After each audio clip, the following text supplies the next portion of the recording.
Welcome to the Fergus Falls Business Spotlight Podcast, the show that takes a deep dive into local businesses and the individuals that run our community.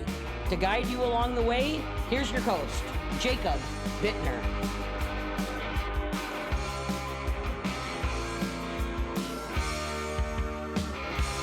Oh, we're talking about Mexican seafood in Minnesota.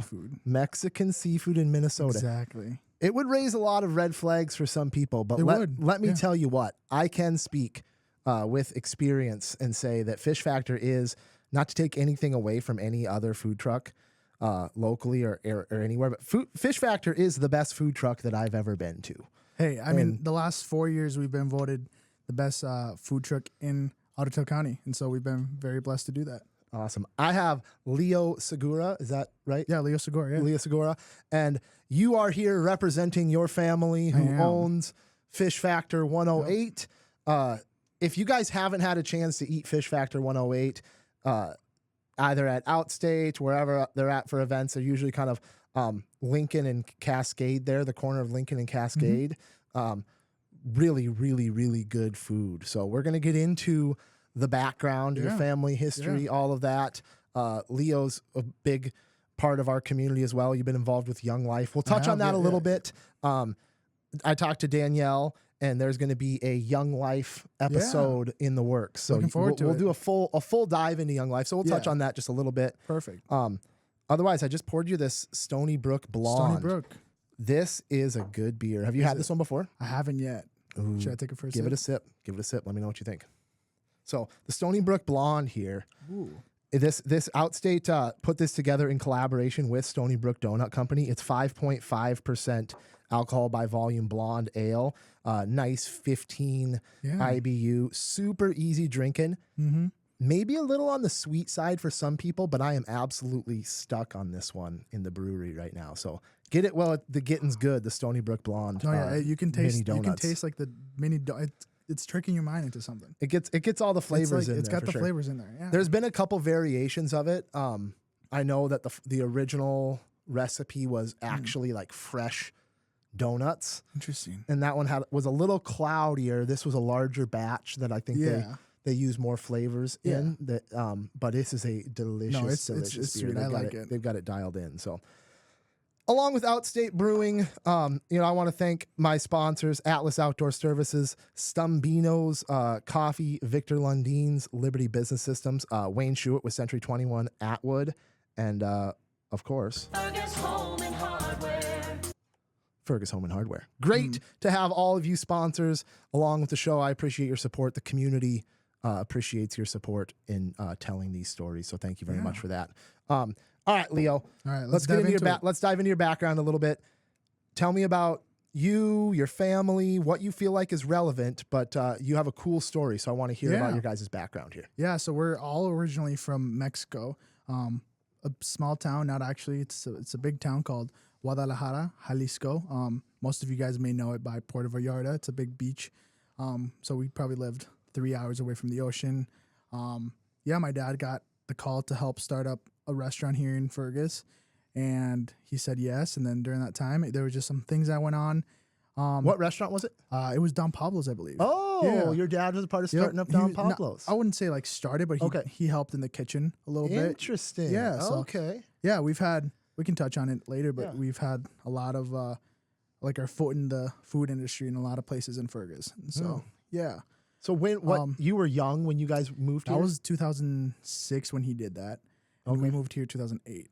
So so we moved here a few months later of him being in the States with the restaurant. He liked it and he came back, and there was just some things that were like going on in Mexico at the time where we're like, we really should, my parents, I guess, they really said we should move somewhere else and get a better life for my sister and I. And so they rented out their businesses. They have businesses in Mexico that they run. Dang. So very much so an entrepreneurial family. Yeah, they're even before you guys. Even moved before. here. Yeah, my grandpa too. This is my mom's dad, and I guess my grandpa too. My dad's dad. They loved being businessmen and entrepreneurs, and so my grandpa sold toys back when it was really popular to like set up a shop and sell toys. My grandpa sold fruit and fresh products in a huge supermarket. And so, yeah, I mean, just kind of both businesses of, you know, running fresh produce and businesses with toys. So are those the businesses that your parents, you said they rented those businesses out? They still own those They businesses? rented some businesses out. They still own them. Yeah. So they actually own a purse store. A purse store in Mexico. So, Interesting. Yeah, no, my childhood was really weird.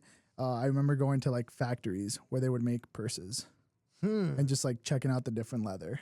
Huh. And so how we got involved in the food business is wild. Okay. So was your dad, he must have had some type of culinary background, obviously, yeah. which led to his opportunity to come to Fergus. Yep. He came right to Fergus Falls. Right to Fergus Falls. From Mexico, right to Fergus Falls. And did he originally, I mean, and you, like I said, share whatever you guys want, but like he came on like a work visa with an opportunity here to come and work visa, for and Don that's just Pablo's. how he was. Yeah. Wow. He went to college in California for like a year, maybe a semester. But yeah, straight to Fergus Falls in January of 2008, which is actually what is the 8 in the Fish Factor 108. Okay. So what's the 10? So the 10 is we moved here in January. So 10. Okay. You know, because in okay. Mexico, and yeah, and so it's the first. The 1 is the January, so being the first of the month, and the 08 is the year. Oh, I So like Fish that. Factor 108. That's what the 10. Yeah. I think a lot of people are curious about that. Yeah, what the 108 the is all Fish about. Factor is we wanted the name to have January 2008. Yeah, and we wanted the name to have FF for Fergus Falls because that's where we're based out of, and so Fish Factor has a FF. Yeah. Dang, I like that. I know, the more you know. I love that because I'm always into the branding stories, and sometimes they're bland. Not everyone goes as deep as that, but there's a lot of symbolic meaning to that. That's awesome. I love that. So talk to me a little bit more about that process. Your dad was out here, you said maybe 2006 to 2008 by himself, and then you guys moved out here in 2008, and that's when Fish Factor started? No, Fish Factor only started 5 years ago. Okay, that's right. So that's when your family moved here. Yep. January 2008. Yeah. I love it. So yeah, like I said, my parents have had their foot in the door in a lot of food culinary experiences here in Fergus. I mean, Don Pablo's. From the day it opened to the day it closed, they worked at Bella Cucina's, and that's where they got most of their culinary expertise. Excuse me. From Jason there, the chef Jason, which then that branched out to like Chef Mike opening Palmer's and the Boathouse and Josie and Mike, and so like Bella Cucina's was really a huge instrumental part of this community for a long time. Wow, that helped develop a lot of the food culture in Fergus, and I don't think a lot of people realize that. Yeah, that's a very, very good bit of culinary history right there for sure. I mean, out of that one restaurant, I think like 4 or 5 came out of it. Wow. So yeah, and so they've had their foot in the door, and Don Pablo's. Is Bella Cucina's located where Zen's Steakhouse? No, they were over. It's next to that yoga place, the Balance. Oh, okay. Yeah. Okay. Yep. Balance and Brave. Or Yep. whatever. And so Bella Cucina's, and then they helped Socials when they first got here. Huh. They've worked at my dad has worked at Fabled, Socials. My mom worked at Socials as well. Both my parents ran the food for Hillcrest for a while. Okay. And so in the schools, and then my mom then bounced to M-State for a little bit. My dad, I think, worked at the family diner or where Maurice's was, like the old burger place. Okay. And so, yeah, they've definitely have moved around. And picked up influence from a ton of different really good culinary minds to kind of, because I'm curious, and we'll get into it a little bit later maybe, or now, but the authenticity of the products you guys serve, like, is that influenced by American culture and a combination of your guys' culture and just what your parents picked up on and all these other businesses that they worked with? Yeah, I mean, I think they really, I know they worked at Bellows for the longest time, and that was a lot of my childhood. I mean, at the time we didn't have much money, and so we lived right up above the restaurant, and so a lot of my childhood and teenage years was spent, above Bella Cucina's and being surrounded by that and being surrounded by some awesome people. And I just remember they would wake up and like go to work and make like fresh pasta every morning for Bellows. And so like I think that trained them to have some fresh flavors in Fergus. Yeah. So when and what was the process then that your parents went through to finally start the food truck? Was that a dream that they had been thinking of for a while? Yeah, I think they've always been dreamers, and so them owning. I mean, I'm 25 years old, and I think they worked at Bellows for around 11 years maybe, and those were the first 11 years that they had someone else be their boss. Huh. And so they really wanted to be their own bosses. They, a big business motto that we have as a family is just like, this food truck is not here to make us rich. It's here to get us by. Like, we're not aiming to get, a house on the lake and like all the fanciest new cars. Cause we've had that. And it wasn't as pleasant. Like a lot of my childhood, my parents, put a lot of money in, put a lot of efforts into them making money. And, it caused us to have close relationship as kids growing up, I would say, for my sister and I. And so they've really realized that, like, hey, money's, temporary, but relationships and all that is what we're here for on earth. And so, we're not here to get rich. We're here to get by. And that's how they've done it the last 5 years. Yep. And you can tell when you go there and you whatever, you pay $15 and you can split that plate between two people because the servings are so big down there. No, and it's so huge. It's a great value, and it is absolutely in a very, very, very high caliber of quality when it comes to the food too. So, kind of going back into that startup process a little bit more though, what did they? Obviously, I heard rumors about like the truck broke down and it was like lived at Outstate for a while or something during the startup process. So during the startup process, I think we had maybe a week or 2 weeks in to like the food truck being and this out. was 2019, This right was before the 2019, pandemic. pre-COVID. Yep. Yeah. Okay. And so the food truck Right was when out. Outstate was starting too. Yep. And so like a lot of people asked like Pat or my parents like, hey, are you guys a restaurant? And it was like, no, we're not a restaurant. We're actually two whole different businesses that just go so well together. Like a beer battered walleye from Outstate Beer while having an Outstate beer just hits different. Yeah. It does. And so, it was parked down there for a while because their truck, I think it was either my parents' truck or the actual food truck broke down. And so it was parked down there for a little bit. And it was awesome. Yeah. And then the location of that, or like that was where you started. Outstate was kind of your first location. It was, I think, our second. Our first one was actually just down the road by Fleet Farm. Behind Fleet Farm, there's a Taekwondo center. Oh, yeah. Yeah. Kurt Malika. So it was up on the College Way. Yep. Up on College Way behind Fleet Farm. Yeah. Some of our friends owned that property at the time. Kurt Malika, I believe he managed the airport for a few years. Yeah. Sweet.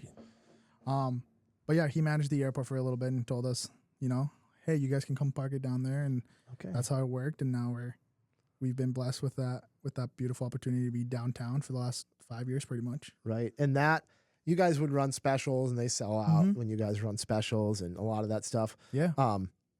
You mentioned that you may be one of the only food trucks that goes year round. I think so, and that sounds like selfish to say, but and it might not be true. And it might not be true. Exactly. You know? But I do know that we're one of the very few that run at least every day in the winter. Oh, besides Saturday and Sunday. Dang. Unless we're at Saturday, like a special event at like Outstate or Fergus Brewing or anything like that. Or I think we're the only ones that I know of that runs throughout the winter and into the spring. And unless you're at Outstate or at a brewery, generally you guys are open. Is it like 10 to 2? Yep. So we're open 10 to 2 Monday through Friday.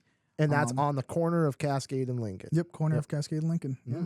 Awesome. And then how often do you guys go do stuff at the brewery? You guys are maybe there once every couple weeks? Yeah, we're there once every couple weeks. Obviously right when we first started, 2019, 2020, I think there was maybe one other food truck. And so food trucks have really developed as a whole, not just in the States, but in Ottawa County. And so, it's just a matter of, are the schedules available for us, for them? Like, does it work out? Yeah. And so, Yeah. There's a high demand for them now too. There Like, is. do you guys get into weddings? Have you guys ever done any catering for that sort of stuff? And so in that, I guess that's the beautiful part of my parents working, at all these other restaurants is that they can really do anything when you think about it. And so they've done weddings for people and it's been pasta. They've done weddings for people and it's been prime rib. Like they've produced prime rib out of that food truck. And so they've done a lot of different varieties of things. They have their own menu for weddings that they would like to do, but they also won't say no to someone else's suggestion, obviously. And so, yeah, they've done a lot of weddings. They've done graduations. They've been the first for like businesses to open. They'll cater there. They've catered. They brought the food trucks to like Otter Power, the hospital. So like Lake Region, Pioneer Care. Yeah. For 3 years, I think they went to Carlux Creek Winery. Okay. For their Oktoberfest as well, which is huge because that's not in Fergus, so so they're all over the place. Tell me about a little bit about your experience. What year did you graduate high school? 2017. 2017, and you moved here in 2008. Yeah. So you were I was a third grader. Oh, in third grade. Okay, and how was your experience moving to the United States as a third grader? It was obviously hard. I did not even realize at the time that like there was more of the world than Mexico. My parents, obviously growing up, we were very fortunate with money, and so we were in private schools a lot. But I missed the gap on, I think, 4th grade is when they start teaching English at our private school, and so I missed that. And so my sister knew a lot more English than I did, and I didn't. And so I think when we started school, it was maybe April, so towards the end of the year. And I would say 3rd grade, 4th grade were probably the two of the hardest grades I had to go through. Huh. 'Cause I, not knowing English. Yeah. I mean, that's as simple as it gets. And so trying to learn a whole new language, getting things to pronunciate right and reading and talking and listening and all these things. Did you say you went to private school? Did you go to did you go through the Hillcrest school system or? No, we went to public school. Public school here. Okay. Yep. Public school so we only did private school in Mexico. Okay. Gotcha. Yeah. And did you get involved in Young Life as a student then in high school? Yes, I was actually involved in middle school as a middle school student. Yeah. Okay. For wildlife. Through wildlife. Yep. And were your parents a part of that too? Or that's something you got into? No, that's just something someone invited me. I think someone from the restaurant had a little brother that was my same age, I believe. And they were just like, hey, you should come. And I said, okay, I have nothing else to do on Sunday nights, And I went, and it was over at the barn that Jim Bjork built at the time. And it was sweet to get involved in more things because obviously 6th grade, we were 2.5 years in. And so something to go to that wasn't just school was good for me, I think. Yeah. Young Life is a great organization that has definitely it has fluctuated and changed and had many directors, and it's had tons of kids and then few kids at times, but it is a absolute staple and just a really, really good when Young Life is thriving, I feel like that indicates a healthy youth in our community. Whether or not wherever you sit religiously, I do believe that those extracurricular youth groups and activities really, really matter for our community. So thank you for that. Yeah. So and thank you for being a part of that because you're involved as a volunteer now. I'm actually on staff. You're on staff. Yep. That's right. So and that's what I thought because for... I don't see you at the food truck. Right. I see your sister there a lot, and your parents obviously are there pretty much whenever it's open, or one of them is there pretty much whenever it's open. But you don't really work the truck. No, so so it's a whole family business as far as my parents do the cooking, my sister does the billing and checks you out, and I do a lot of the behind the scenes. So sometimes I'll respond to people on Facebook for events, and sometimes I'll do stuff like this for them on their behalf, and then I create the menus for them. Okay. So what's your role on staff at Young Life? I am the wildlife director. The wildlife director. Okay. So I hang out with middle schoolers all the time, and it's my favorite thing. Awesome. Run Wildlife Club. I was a wildlife leader for a couple years when I was out in Colorado. It was a fun time. It was a really good time. So let's talk about the food. let's talk about the menu a little bit. You said you write the menus. I do. Tell me what's on it. What's on the menu? Our current menu actually just got released maybe a week, 2 weeks ago. Depends on when you're, listening to this. But yeah, it's got a lot of new things. I don't think we took anything out. Maybe a salsa or two, but some new things that it's got. It's got birria, which is like marinated beef stew type thing. It's really popular in like bigger cities, and it's just fresh, and they make it every morning, and so it's really cool. We have al pastor, which is traditionally you see it on a big like pole, and then they layer the meats upon layers with seasoning, and they're marinated, and then they cut it on the side for you. So that's what the al pastor is. I believe they do it either in chicken or pork, and so we actually added chicken now to the food truck, which is nice because that's something we didn't have before. So it was just like on some specials every now and then, but now we have chicken most days, unless it runs out, obviously. And so that's been sweet to have. Yeah, and then the nachos are like one of the best plated nachos I've probably ever had. The walleye fingers. The walleye fingers, yeah. Those are probably like your super big popular staple items, or yeah. Honestly, their walleye fingers are sweet. It's a big staple into who they are. I mean, like you said, you get a lot of big food portions, and so the walleye finger could probably feed a family of 3 or 4. And so, yeah, I love them, and it's they use Outstate Brewery beer sometimes when they're at Outstate. Otherwise, they just use I don't even know what they use, but I know they use craft beer for sure. Matter. Yeah, for the good matter. Their chips are all hand cut to order. Yep. And so like, there's not a lot of machines in there. It's all my parents making it hand cut or fresh on the spot. That's so why. Open 10 to 2, and probably another like 4 hours of prep time at least. 4 to 8 hours of prep time a day, probably. Yeah. And I mean, they show up at around 8:30. Okay. And then they prep. Sometimes they prep at night, at the food truck. Otherwise, they prep throughout 11:30, and then 11:30 is usually when the rush hour hits till around 1:30. Gotcha. And obviously, you guys you just named all those dishes that I can't say, that I can't pronounce. But obviously, you have a taste of authenticity there. And then you also have I think the portion size is probably maybe an American thing. I don't know if is that a Mexico thing too. I think it is, and I think it's because like we're big into community, and we're big into sharing meals, right. And so like a meal for 20 people might actually feed like 30, 40 people, right? And it's just like that, like comfort of like everyone's welcome at the table type thing. Yeah. So I'm a big fan of a place where you can go and get a meal and eat half of it and save half of it. Oh, yeah. 2 meals in one is always a good. It's always a good deal. It's awesome. So employees, ownership, all of that. Obviously, it's a family-owned business, family-run business. Is there anyone outside of your family that's involved with the business? No. Just there never has been? There never has been, no. Wow. Yeah. Interesting. Yep. And so it's just you, your sister, your mom and dad? Yep. That's it.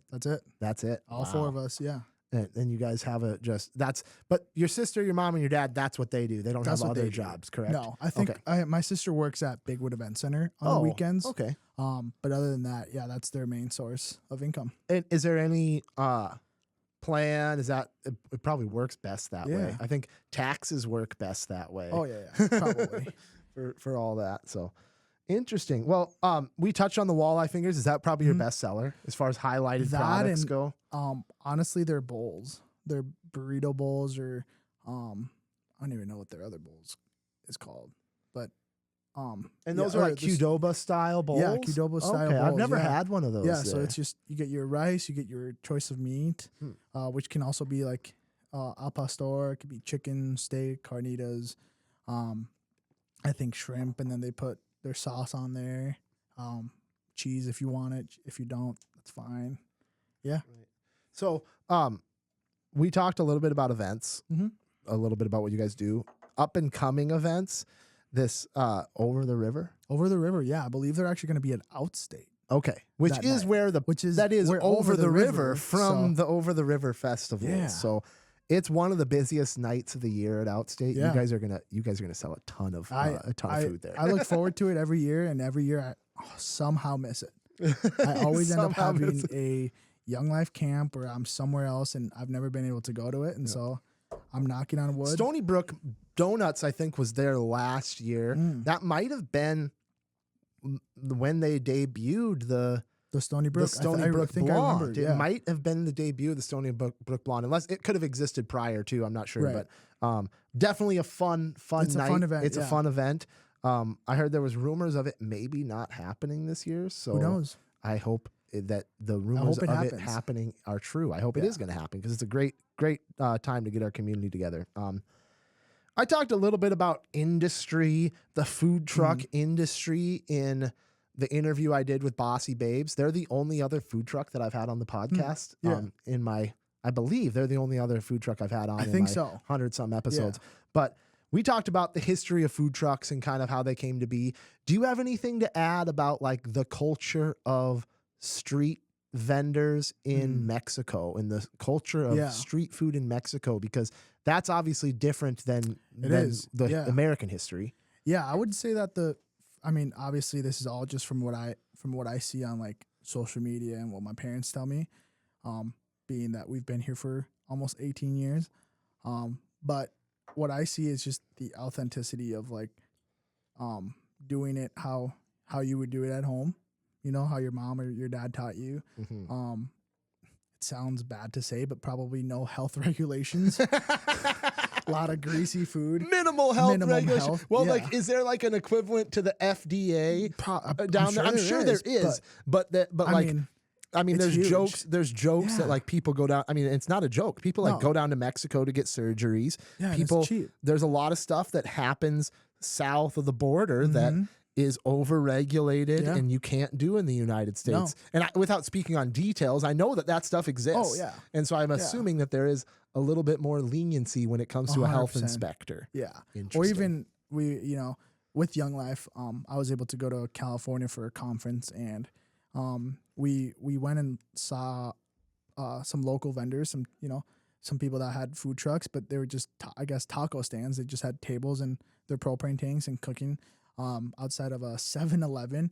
And we went there the next day because it was like $1 for tacos. And it was, you can't beat that price. And we went there the next day. They weren't there. And I go inside the gas station and I, kind of like wandered around. And then I went up to the counter, trying not to act shady. And I was like, hey, do you know like where these people are? He goes, yeah, like they're 4 blocks down the road. The food inspector came. And I was like, oh. The food inspector came, so we moved them 4 blocks down the road. We moved them 4 blocks. And so that's just like, oh, like they probably don't have a food license. And yeah. And so like, that's the interesting part of like, please go get a food license if you're gonna go sell food. But I think the beauty of some Mexican food in Mexico is that there's probably not as many regulations as there is in America. Right. And so do you go back? Do you have family back there? Do you go back and visit often? I haven't, no. Do you want more Stony Brook too? Yeah, I'll take some. Yeah, absolutely. Feel free. It's really good. Yeah. I haven't been there in a while. I don't really plan on it anytime soon. It doesn't feed my like it doesn't appeal to you. Yeah, it doesn't appeal to me. I mean, I love to travel and stuff, but we have family there still. We brought our grandparents here last summer, and so that was good. Okay. For them to see the food truck for the first time and have some food from the food truck. Yeah. So I'm just curious. I've never been to Mexico. Yeah. I'm curious as to like, I know I've heard Mexican street food is the best phenomenal. food in the world. No, so. it is.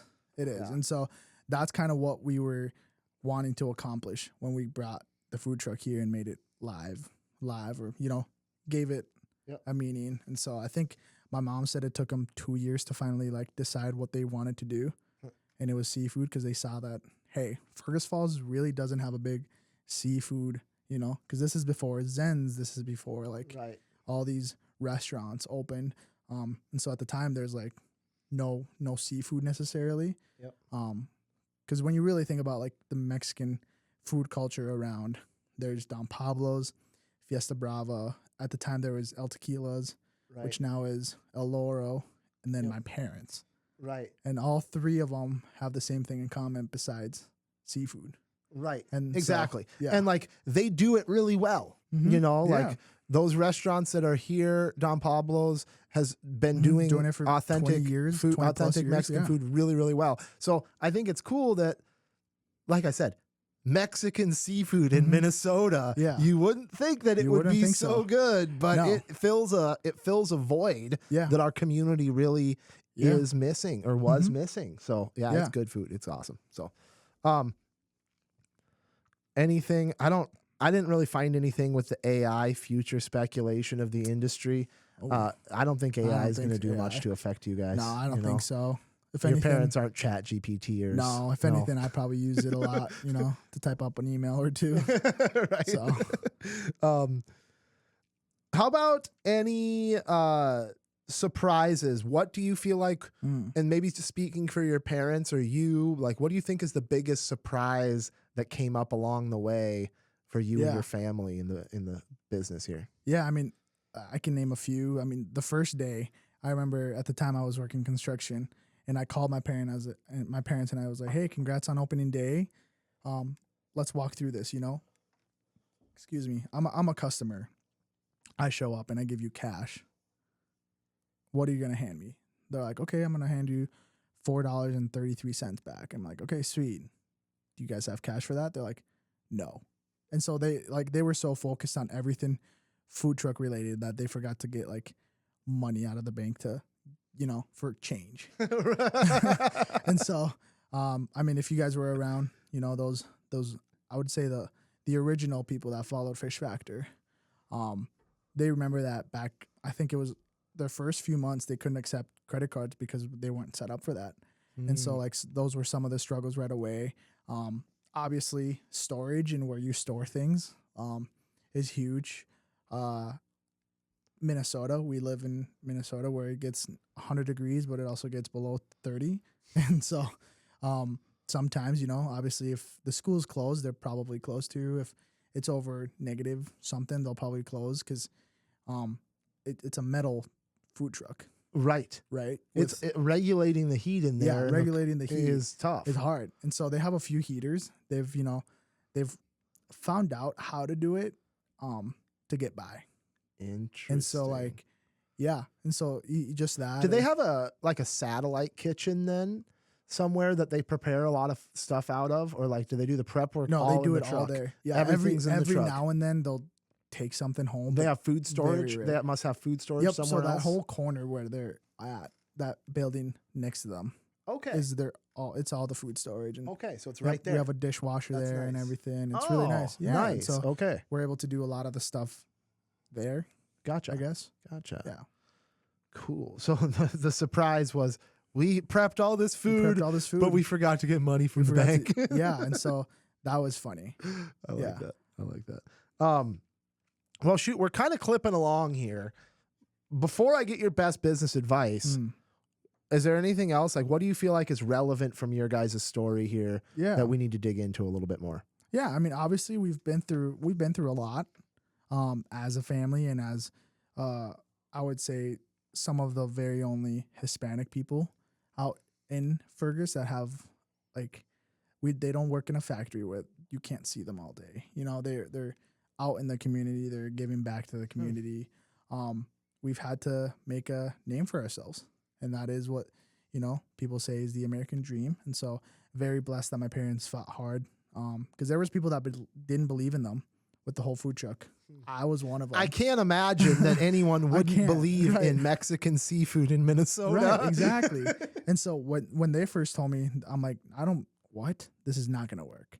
This is not going to work. And so, and then they're like, yeah, we have a name for it. We have the trailer. I'm like, what? I'm like, this is not going to work. Who came up with the name? My mom and my dad. Nice. Yeah. And so I'm like, what? And like, yeah, we're going to go pick it up in Florida next week. Huh. Whoa. Okay. And so we went to Florida next week. We picked it up. It's a truck or a trailer? I think it's a trailer, truck. Okay. I don't know. Okay. But it drives itself? It does not drive itself. Okay. No. So it's a trailer. You have to pull it. Yeah, you have to pull it. So food trailer. Okay. I always call it the little food truck that could, because it's definitely faced a lot of, things to get to get to where it is. And so fast forward, we celebrated 5 years this summer.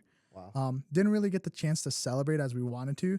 My mom had knee replacement, and so she was out for 2 months almost, not working at the food truck, food trailer. But yeah, I mean, fast forward 5 years later, we're the best food truck in Otter Tail County, 4 years in a row, which we're super blessed to be called that, and then a lot of other nominations for best seafood, best authentic, or best ethnic food, best nachos, and we're competing against like Zorba's. Right. And so that's huge. Yeah. Like, you know, when you think about Zorba's and what they've done and all the locations they have, you're competing against the little food truck that could is competing against big names. And so very proud of them, very proud of what they've done. And like I said, their big motto is we're not here to get rich, we're here to get by. They're super humble people. I know that they do a lot for the community that the community doesn't see. And like they've given food to some homeless people around the Fergus, you know, and people don't see that. And that's the beauty of it, of like, yeah, like we've been there. We've been in the spot of like, we don't know where our next meal is going to come from. And so why not bless someone else if we're able to give that opportunity? So, well, we are blessed to have you, you guys in our community for sure. I would put Fish Factor 108 up against any other food truck. Thank you. I really would. I think that if there's a national competition, you guys should try to enter it or something, because you guys do a great job for sure. So, all right. Best business advice. Best business advice. What have you got? Oh, this is a segment. Best business advice brought to you by Liberty Business Systems. Liberty Business. So this is a segment brought to you by Liberty Business Systems. So appreciate those guys. What do you got for us? Get involved in the community and be friendly. Being friendly goes such a long way. It's not just in life, but in business and anything that you do. And so, I mean, they're community driven. And so when they're at other events and they see someone struggling to like unload their trailer, they'll stop and help. You know, if like you go up to them and like they've really developed a good relationship between some of the food trucks like Ruby's and Bossy Babes, you know, and so like developing a community around where you're at is huge. And so like don't look at them as like a threat, or don't look at them as like they're here to take my business, because at the end of the day, almost every food truck I've seen is very different compared to other ones. You know, and so just know that, hey, we're all here to get by. You know, and so yeah, I can't stress that enough. Just be friendly. Dream big would be the second one. Dream big. And if someone's telling you no, and even if it's your own son saying don't do the food truck, do it anyways, because who knows where you could be in 5 years. And like, shoot, I had a perfect example of that, of dreaming big. Yeah, I mean, my dad, I'm not going to mention the name of the restaurant, but just, you know, for privacy reasons, but when he worked there, he was like, hey, let's do a special every day. Like, let's have a different special every day, if not during the week. And they shot him down. And now that's like a staple for Fish Factor, where like if there's no special, it's like they're not even open, you know? And so like, yeah, you post that special out on Facebook, and people are like waiting to hear what the special is, or like go get that one opportunity to get that dish. And sometimes they reoccur. But honestly, the ways that my dad, he's the one that usually comes up with some of the specials. I will say I've come up with a few, you know. I think the ramen bowls and the sushi type bowls were kind of my, like, hey, you guys should try this and try to do it. But yeah, sometimes the specials, he won't come up until the morning of. And like that's like the beauty of it, of like he'll go to service and see whatever fresh thing he can find, or not Meadow Farm food, but whatever it's called now. Aldi's is up there. Aldi's is up there, but it's downtown. It's a fresh produce. Dutchman. Yep. He'll go there sometimes and see what he can find that's fresh, and then he'll make something. You know. And so yeah, be creative, be friendly, and reach big for your dreams. That's good advice. Great advice. Besides just obviously Facebook is a good way to follow a food truck. Yep. You guys probably have a ton of followers on Facebook anyways, but check them out on Facebook. While you're at it, you know what? Give the Fergus Falls Business Spotlight a follow too, because I've only got a few followers out there. And I'm probably one of them. You might be one of them. You're probably one of them. But, follow the show, follow Fish Factor. Obviously, a food truck, getting the word out as to where you are is a big part of the business. You guys are blessed that you kind of have a permanent location, but you can also pick it up and move it and go wherever. But people know that 9 times out of 10, Monday through Friday, you're going to be there on the corner of Lincoln and Cascade. So, otherwise, how can the people get a hold of you? Facebook? Facebook. Let's email. Facebook. My parents aren't phone people. They're not tech savvy. And so I've tried to set up with an Instagram page, and there is one, but they don't post on it. And so I'm still trying to figure out how they can do the best of both social media aspects of it. But yeah, Facebook, and then I believe our phone numbers on Facebook, which is just my mom's number, but that's what we use to that's what we use for people to send in their orders or send it in through Facebook Messenger. Awesome. Awesome. Well, I appreciate your time. Make sure you extend a thank you to your parents. I thank them now if they're listening. Thank you guys for not just sending Leo here to represent the family on the podcast, but again, for everything you do for our community. It's a good energy you feel from the operation at Fish Factor. It really is a good energy, and you guys are a really good part of our community. So thank you. I appreciate your time. I'm going to finish up the Stony Brook Blonde here. Oh, yeah, me too. It's really good. Yeah, shout out Outstate Brewing Company, Atlas Outdoor Services, Stumbinos, Victor Lundeen's, Fergus Home and Hardware, Liberty Business Systems, and Wayne Schuett with 21 Atwood. Thanks again, Leo. Yeah, thank you. Yeah, Fish Factor. Eat it, people. Eat exactly. it.